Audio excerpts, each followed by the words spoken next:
muud huviharrastused. Ja selle kuuga või sellel 1.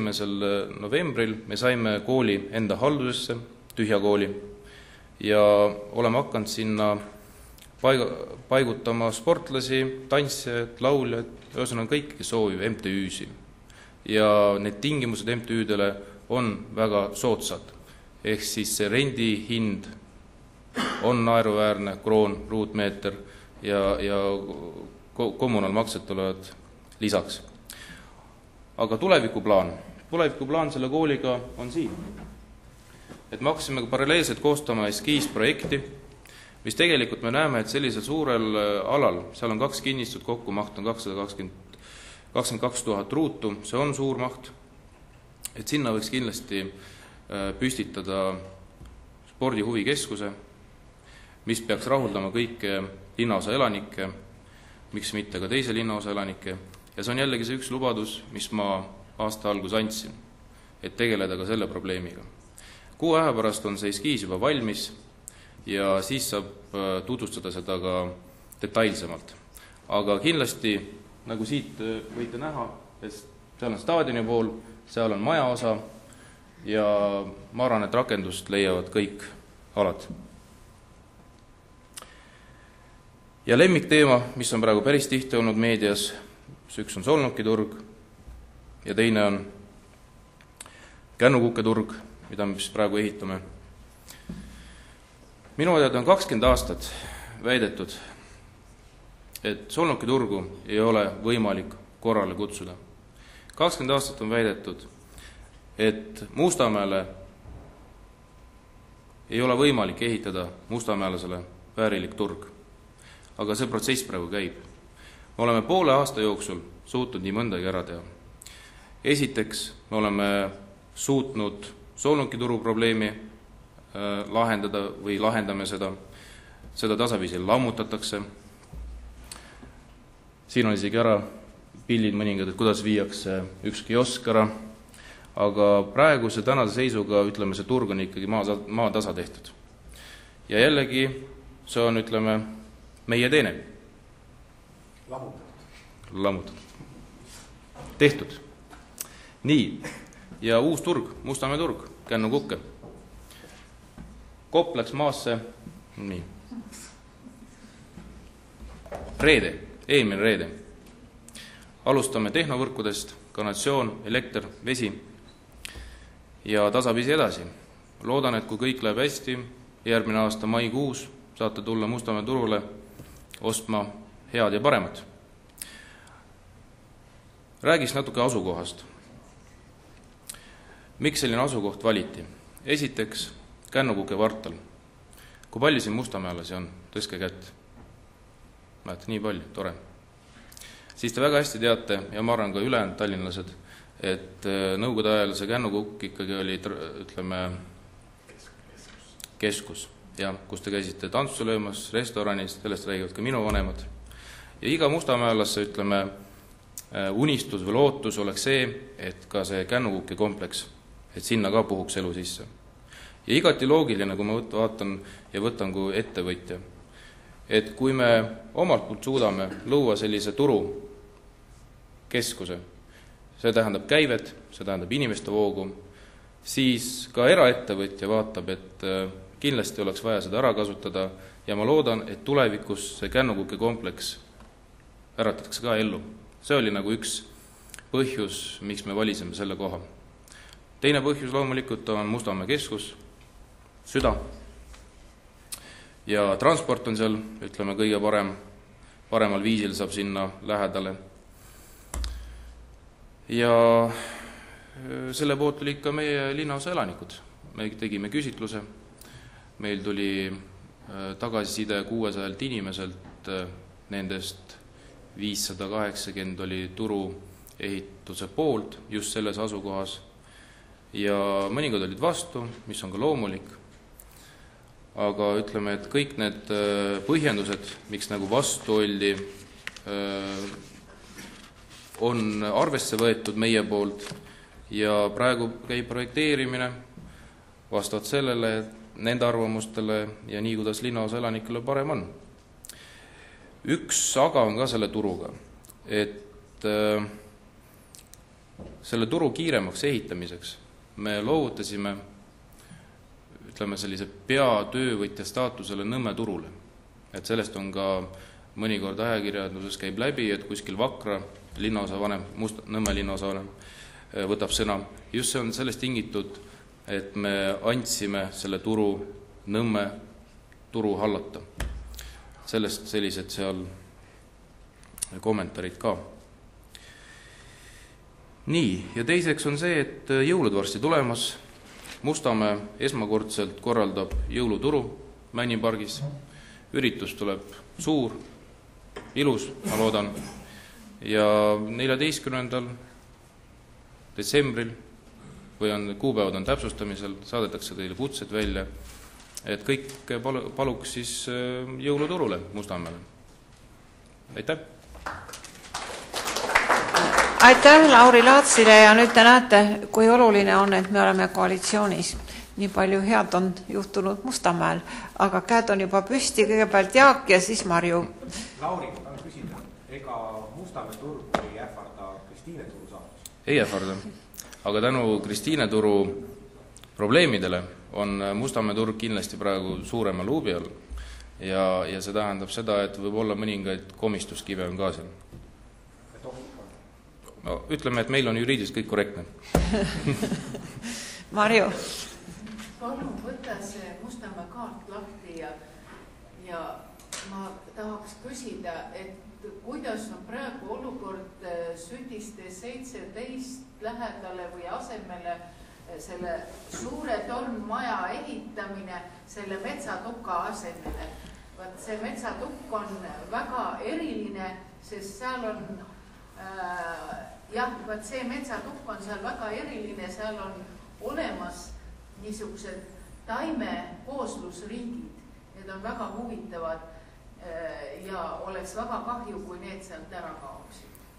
Me oleme oma seisukoha välja öelnud, me leiame, et sellise suures mahus ehitis ei sobi sinna rajooni, aga küsimus on selles, et projekteerimistöö, mis sai tehtud, vastab kõikidele normidele, detailiga ta vastuollu ei lähe, üldise arengukavadega ka mitte. Et ma arvan, et kindlasti see ehitis sinna tuleb, aga mitte sellises mahust, nagu ta praegu on välja joonistatud. Kas on veel midagi küsida? Palun. Küsin korra, ei ela Mustamäel, 20 aastat on elanud, aga pean seal ikkagi käima. Pean käima lastehaiglas või regionaalhaiglas, kuidas seal on parkimistega nagu mõelda? Vaata, jällegi. Oot, see on see ja siis on siis siin ka parkimine. See on tasuline seal praegu. Ja nad on kõik tasulised, jah. Ja sa mõtled, kui siit Tervise tänavalt tuled? Vaata, nagu ma ennist rääkisin, me planeerime kogu selle Sütiste tee äärse välja ehitada parkimiskohad.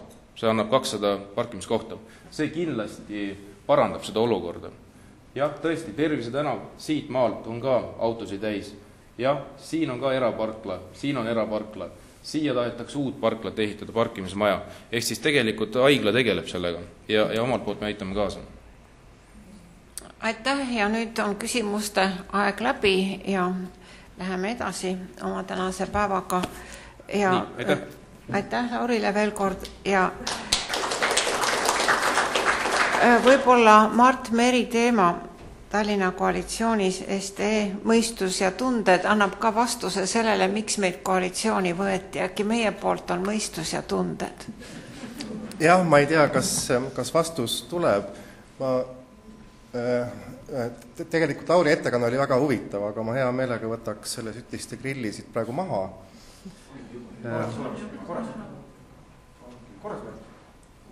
Ahsoo, läinud, jah. Jah, et natuke selline poeetiline pealkiri tuli sellele seminari ettekandele. Tegelikult see seminar on juba enne minu ülesastet oma ülesande täitnud, ma arvan. Ma usun, see on olnud meile kõigile päris huvitav. ja see tähendab, et hoolimata sellest, mis meie saatus siin koalitsioonis saab olema, ma usun, et meil veel üht-teist annab siin ikka ära teha. Me igal juhul peaksime selliseid laiemaid arutelusid ka edaspidi korraldama. Sest poliitika üks paradoks ongi ju selles, et teda tuleb teha mõistusega, aga reeglina ta võetakse vastu tunnetega. Ja tihtipeale selle mõistuse ja tunnete vahel tekivadki suured arusaamatused.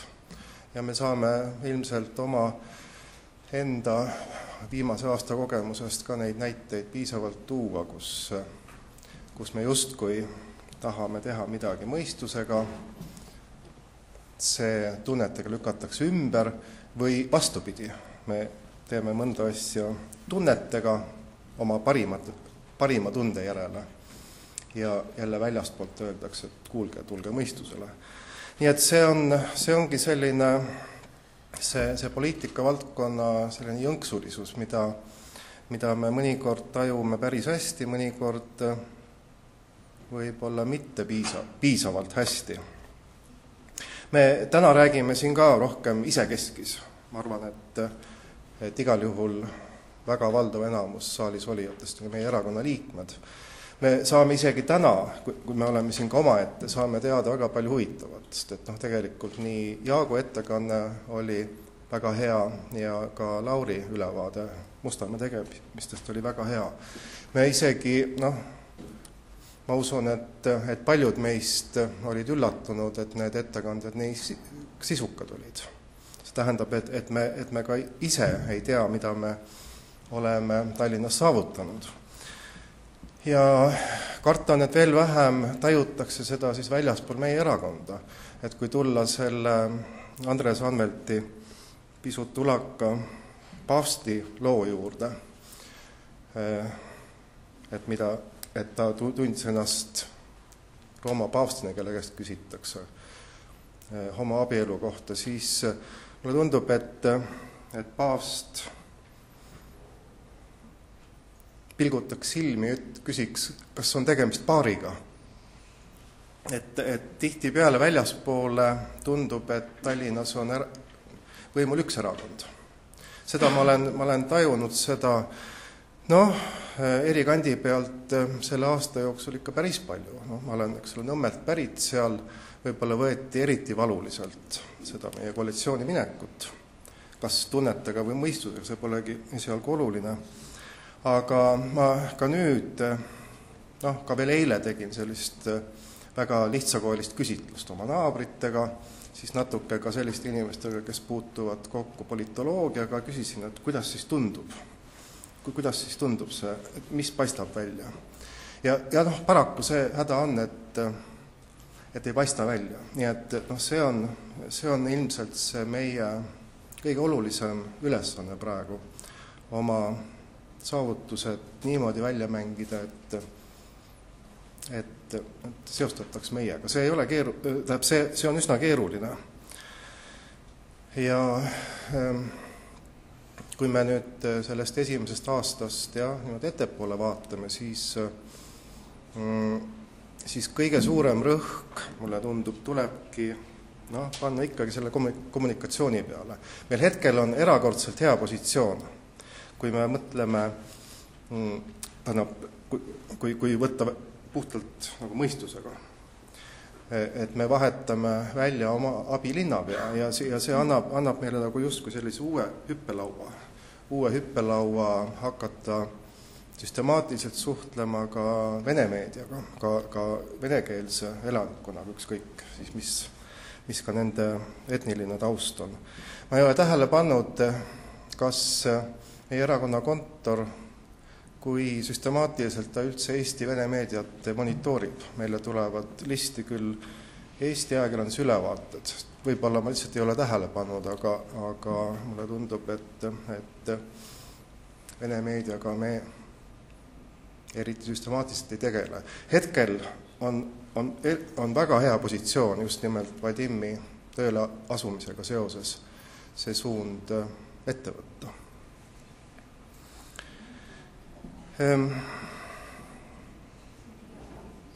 jah, ma olen täiesti nõus.